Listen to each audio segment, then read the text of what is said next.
एक बार अनेक संत भगवान के घर पहुंचे, क्षीर सागर पहुंचे, जहां नारायण अपनी शेष की शैया पर विराजमान हैं।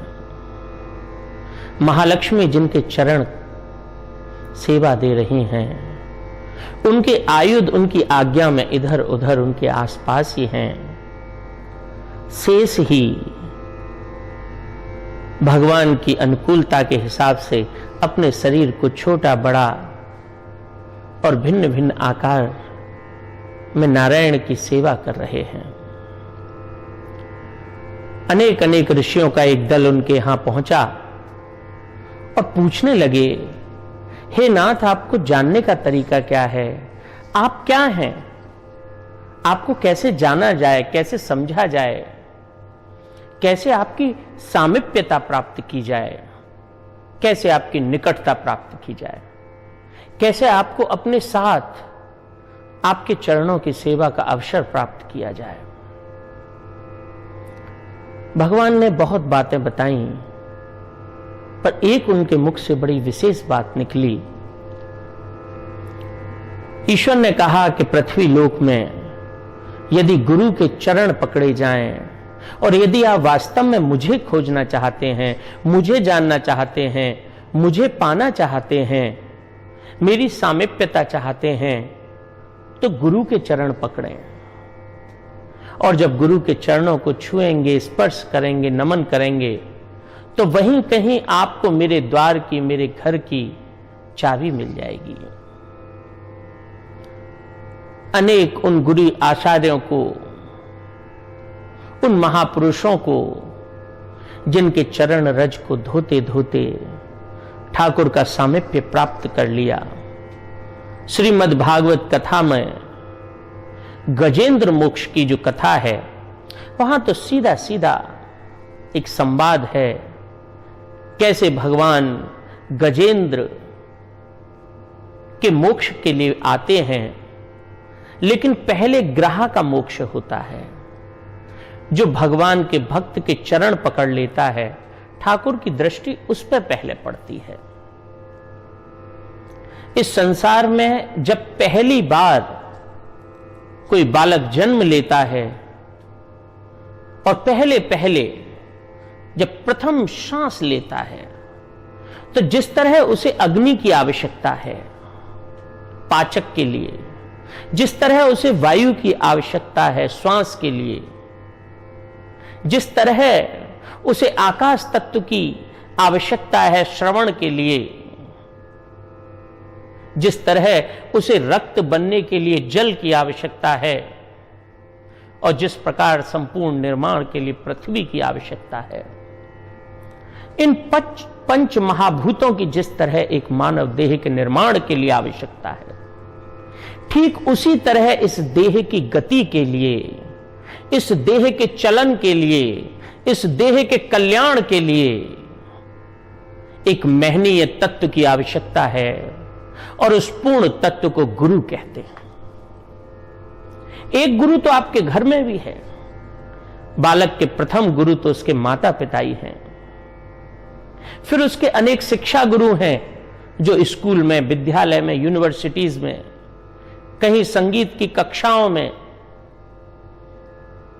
अनेक अनेक तरीके के गुरुओं से, जो शिक्षा गुरु हैं, उनसे मानव अपने सांसारिक जीवन को जीने का ढंग जान पाता है। मानव ही नहीं, जब मानव रूप में भगवान स्वयं धरती पर आते हैं, तो वे भी तो कहां गुरु के बिना गति प्राप्त कर पाते हैं। भगवान राम ने वशिष्ठ को अपना गुरु अपनाया, भगवान कृष्ण ने सांदपनी मुनि को अपना गुरु कहा। तो एक शिक्षा है आपकी सांसारिक नित्य कर्मों को करने की, जो आपके उदर की पूर्ति के लिए आवश्यक है, धन उपार्जन के लिए आवश्यक है, नित्य कर्मों, नित्य संबंधों को निभाने के लिए आवश्यक है।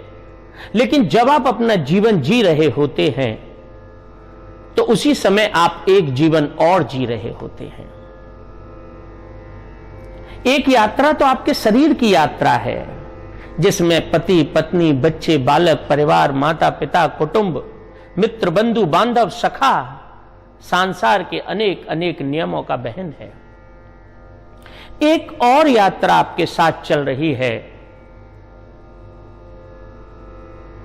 जो अज्ञान से ज्ञान की यात्रा है, अ जर्नी ऑफ विजडम है, जहां आपके अनेक प्रश्न हैं जो कभी कभी आपके दिमाग को कुरेदने लगते हैं कि मैं कौन हूं, कहां से आया हूं, क्यों यहां जन्म लिया है, क्या मैं इस जन्म से पहले भी कुछ था, या कि मेरे इस जन्म के बाद मेरी यात्रा क्या है, ये ईश्वर तत्व क्या है, क्या मेरे कष्टों का कोई निदान भी है और फिर मुझे कष्ट है क्यों,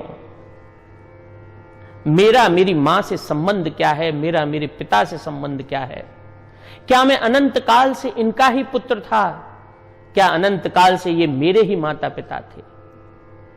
ऐसे अनेक अनेक प्रश्न, सुख कहां मिलेगा, शांति का और मेरे मन का क्या संबंध है, मैं इतना दुखी क्यों हूं, ये जो एक अज्ञानता भरे जो अनेक अनेक भ्रम हैं जिसे सुधी जनों ने माया कहा है, उस माया के भंजन की जो यात्रा है वो आपको एक दूसरे गुरु के पास ले जाती है जिसे आध्यात्मिक गुरु कहते हैं, जिसे गुरुर ब्रह्मा गुरुर विष्णु कहते हैं, जो आपकी आध्यात्मिक यात्रा का पथिक है, सांसारिक यात्रा का नहीं।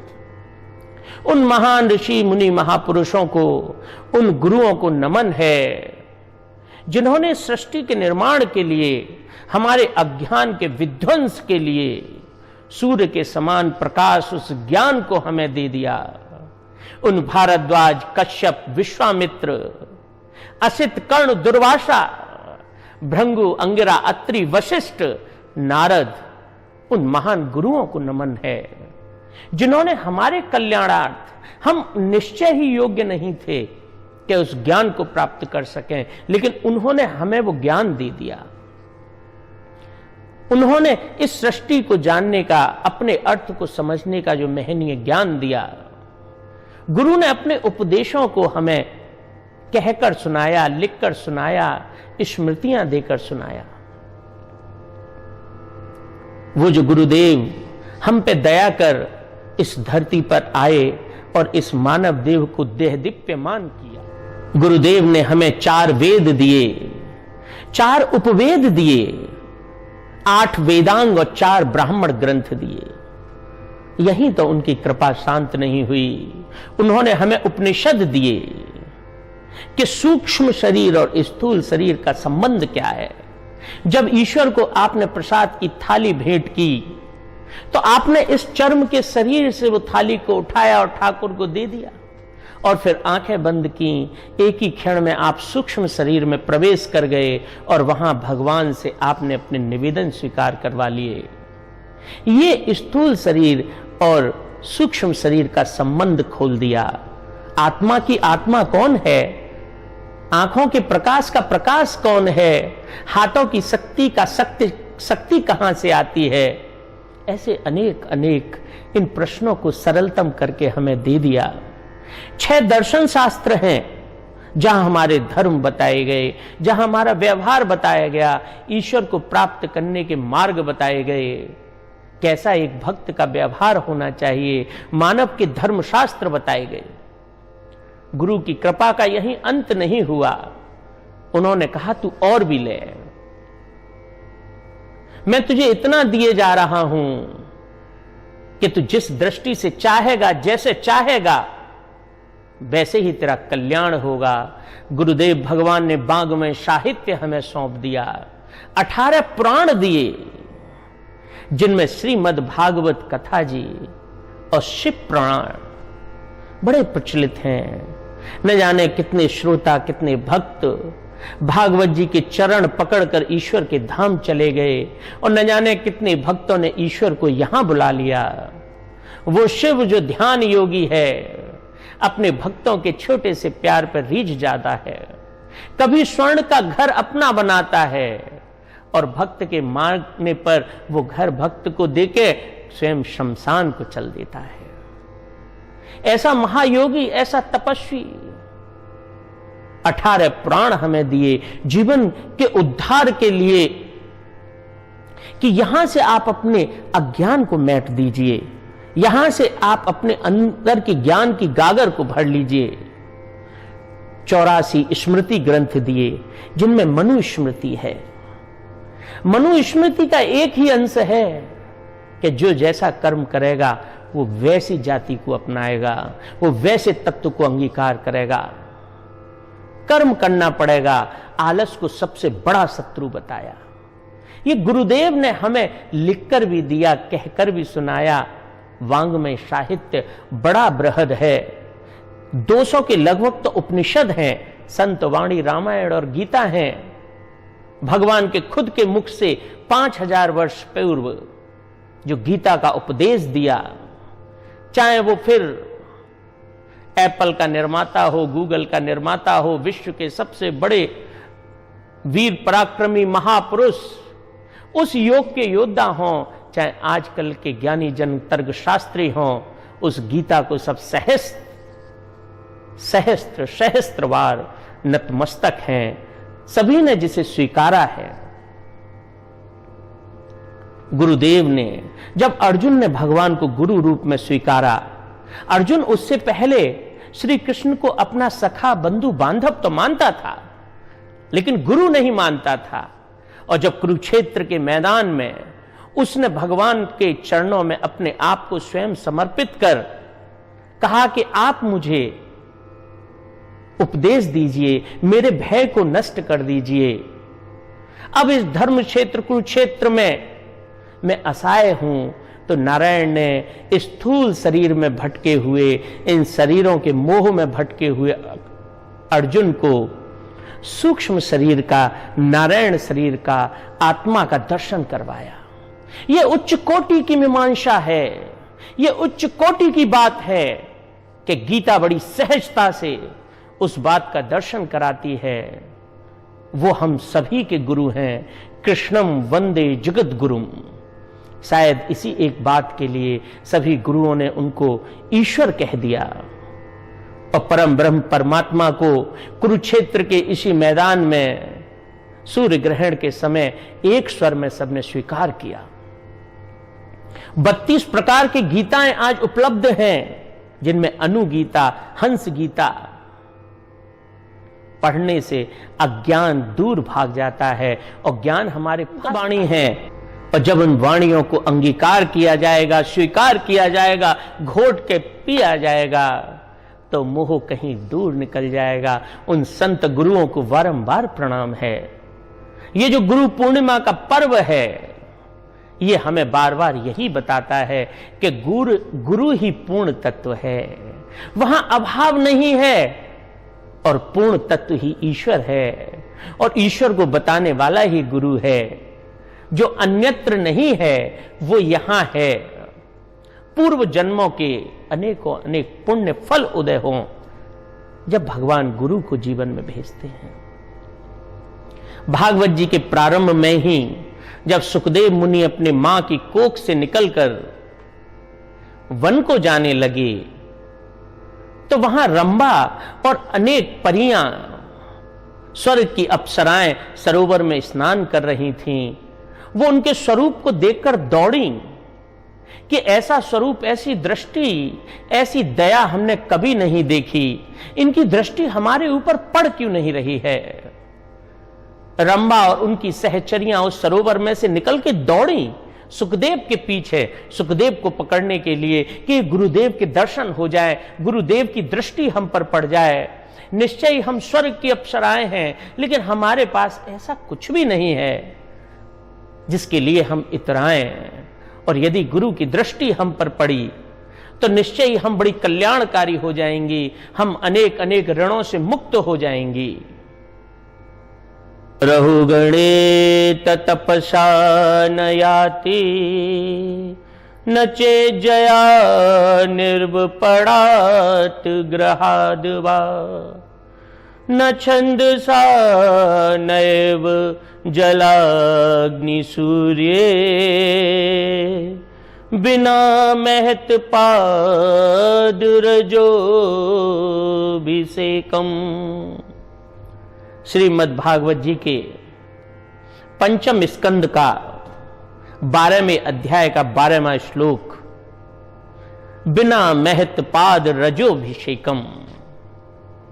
रंबा ये कहने लगी वेदव्यास से कि आज मैंने अपने गुरुदेव की, जो अभी निकल के गए सुखदेव महाराज की चरण धूली, जहां धरती पर उनका चरण पड़ा, वो धूली अपने माथे पर रख ली है।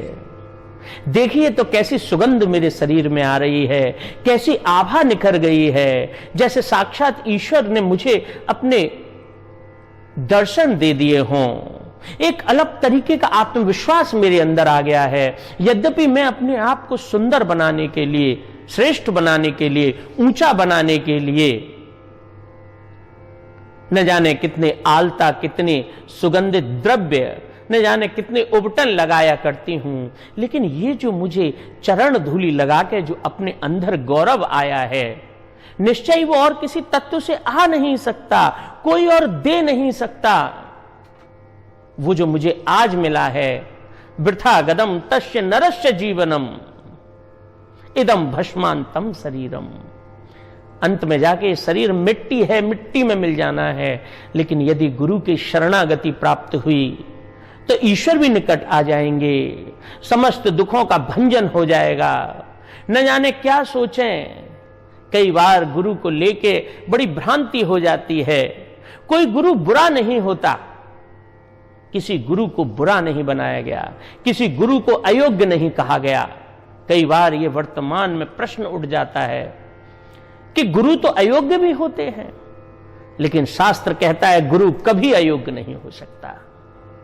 गुरु पूर्ण तत्व है, और यदि गुरु को आप अयोग्य मान रहे हो तो निश्चय ही शिष्य की कमी है, क्योंकि किसी ने नहीं कहा, किसी गुरु ने कभी कहा नहीं कि वो योग्य है। ये तो आपने उसे गुरु अपनाया, और जिस क्षण आपने उस पत्थर को भगवान कह दिया, जिसे भगवान का कोई संबंध नहीं, सिर्फ आपकी श्रद्धा ने उसे ईश्वर बना दिया है, वो मौन ठाकुर आपकी समस्त कष्टों का निवारण करने लगता है, तो गुरु तत्व तो जागृत है, आपसे वार्ता कर सकता है। आपको लेना है गुरु से। यहां लोगों ने कुत्ते बिल्ली को अपना गुरु बनाया, वृक्ष से भी शिक्षाएं ग्रहण करी कि वृक्ष अपना फल स्वयं नहीं खाते, दूसरों के लिए देते हैं। यदि ग्रहण करना है तो वृक्ष से भी संतों ने, ऋषि मुनि महापुरुषों ने, बड़े बड़े ज्ञानियों ने यह अर्थ ग्रहण किया कि परमार्थ के कारणे साधुन धरा शरीर, कि देने के लिए साधु ने अपना शरीर रखा है, देने के लिए गुरु का अवतरण हुआ है। नदी कोई नीर का संचय करती है, दूसरों को देती है, इसमें दोष नहीं निकाला जा सकता। ग्रहण करने वाला तुरंत ग्रहण करेगा, बड़ी सहजता से इसको प्राप्त करेगा कि नदी सिर्फ देना जानती है। ग्रहण करने वाला बड़ी उच्चता से इस बात को ग्रहण करेगा कि नदी सिर्फ देना जानती है, परमार्थ के कारण वो इस धरा पे अवतरित हुई, स्वर्ग से आने का उसे कोई कारण नहीं था। वो गंगा चली आई, गुरु गणेश और गंगा में कोई दोष नहीं होता, वो सदैव ग्राही हैं। और यदि आप उनसे कुछ सीख नहीं पा रहे हैं, दत्तात्रेय जी महाराज जो चंद्रमा के भाई हैं, उन्होंने कुत्ता को अपना गुरु बनाया, एक बिल्ली को अपना गुरु बना लिया, अजगर सर्प को, एक वेश्या को अपना गुरु बना लिया। शायद ये कथा भागवत जी में अंत में इसलिए दी गई है कि गुरु पूर्ण तत्व होता है, आपका मन भरे, वहां से आप शिक्षा ले सकते हैं।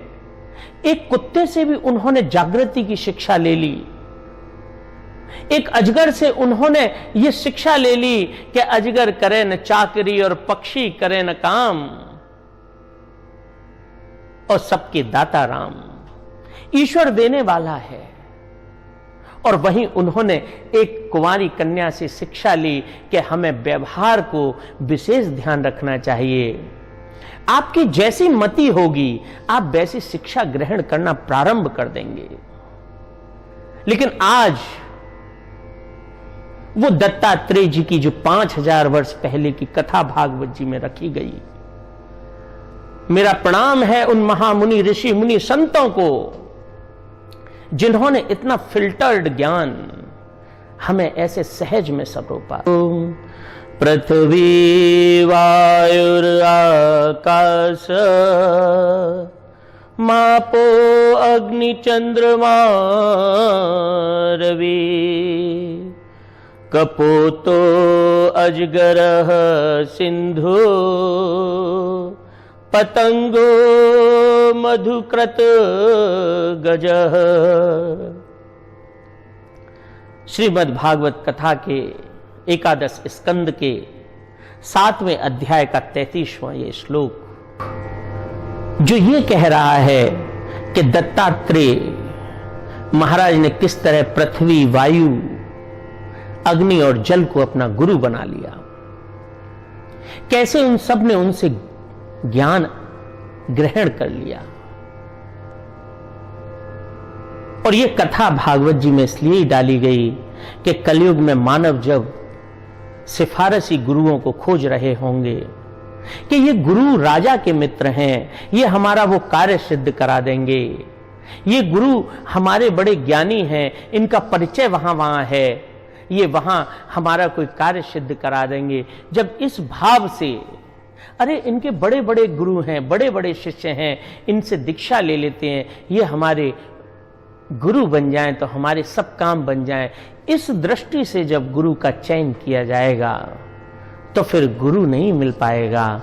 शायद उस समय के लिए ये सब छोड़ा कि आप अनेक अनेक गुरुओं से आपके हर घर के आसपास जो घटनाएं हो रही हैं, जो पशु पक्षी वृक्ष हैं, उन्हें भी अपना गुरु स्वीकार कर सकते हैं, क्योंकि मानव रूपी गुरु शायद आपका मन न भर पाए। लेकिन एक बात और सिद्धि की है कि जब आप गुरु सांसारिक कार्यों की पूर्ति के लिए लेने जाएंगे, क्योंकि गुरु का मतलब तो आध्यात्मिक प्रगति के लिए है, और जब आप मानव को अपने व्यक्तिगत कार्यों के लिए गुरु रूप में अपना लेते हैं तो तृप्ति नहीं होगी, वहां समर्पण प्राप्त नहीं होगा, वहां पतन है।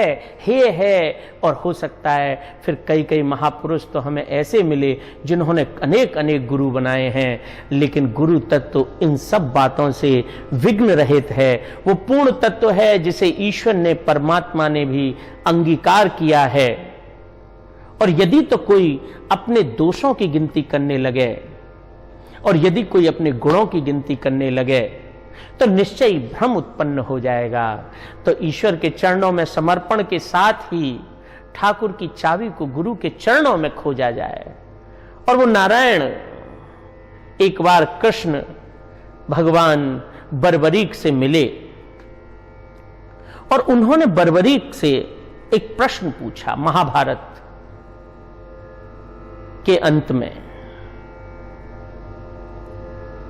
उन्होंने प्रश्न ये पूछा कि बर्बरीक, गुरु और भगवान में कौन बड़ा है? जब बर्बरीक ने निवेदन किया कि आप मुझे अपना शिष्य रूप में स्वीकार करें, तो भगवान ने कहा मैं तुम्हें शिष्य बनाऊंगा जरूर, लेकिन तुम्हें मेरे 3 प्रश्नों का उत्तर देना है। उन 3 प्रश्नों में से एक प्रश्न यह है कि भगवान और गुरु में बड़ा कौन है? बर्बरीक ने कहा कि गुरु भगवान के दर्शन करा देते हैं, गुरु भगवान को प्राप्त करने का मार्ग सुझा देते हैं, गुरु पुनः पुनः आग्रह करके मुझ जैसे आलसी को उठाकर जागृत बना देते हैं।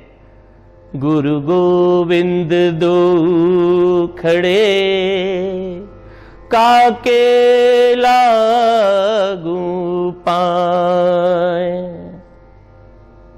बलिहारी गुरु आपकी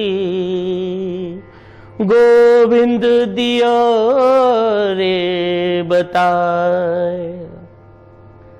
जब बर्बरीक ने उत्तर दिया कि गुरु ही तो भगवान से मिलाते हैं, इसलिए गुरु बड़े हैं, प्रथम पूजनीय हैं, ठाकुर ने उनको हृदय से लगा लिया और बर्बरीक को अपना शिष्य बनाया। वही बर्बरीक महाभारत काल के बाद आज के खाटू श्याम बन गए, जो हारे के हर नाम हैं, जो हारे के सहारे हैं।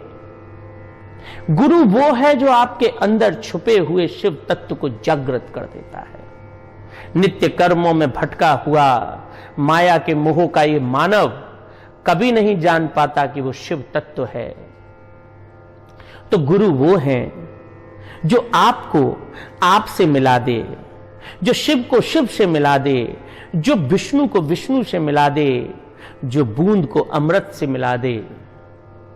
न पुण्यम न पापम न सौख्यम न दुखम न मंत्रो न तीर्थम न वेदो न यज्ञ अहम भोजनम नैव भोज्यम न भोक्ता चिदानंद रूपा शिवोहम शिवोहम शिवोहम शिवोहम। जो शिव तत्व को जागृत करते, आप अंततः शिव हैं, आपका अंत शिव है, आप शिव के अलावा कुछ नहीं। और जो इसका भान करा दे वो गुरु है।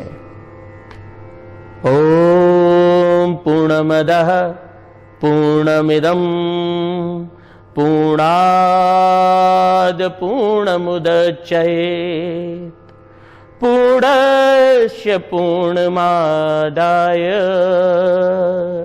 पूर्णमेवावशिष्यते। ओम पूर्णमदः पूर्णमिदं पूर्णाद पूर्णमुदच्यते पूर्णस्य पूर्णमादाय पूर्णमेवावशिष्यते। ओम शांति शांति शांति।